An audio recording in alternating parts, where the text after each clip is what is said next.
गणनायकाय गणदैवताय गणाध्यक्षाय धीमहि गुणशरीराय गुणमण्डिताय गुणेशानाय धीमहि गुणातीताय गुणाधीशाय गुणप्रविष्टाय धीमहि एकदन्ताय वक्रतुण्डाय गौरीतनयाय धीमहि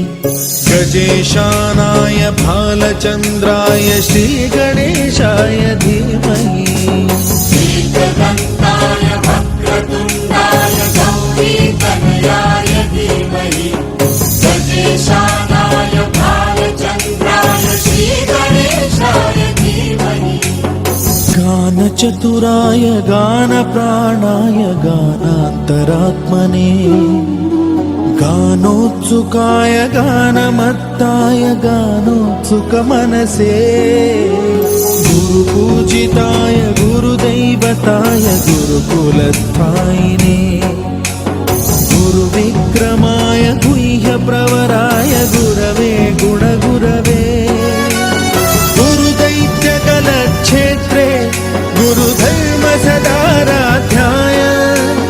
गुरुपुत्रपरित्रात्रे गुरुपाखण्डखण्डकाय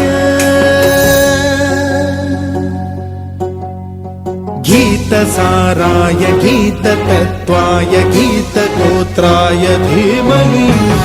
गूढगुल्फाय गन्धमत्ताय गोजयप्रदाय धीमहि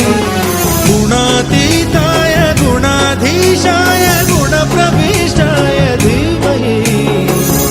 एकदन्ताय वक्रतुण्डाय गौरीतनयाय धीमहि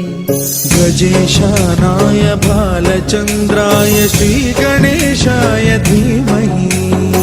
एकदन्ताय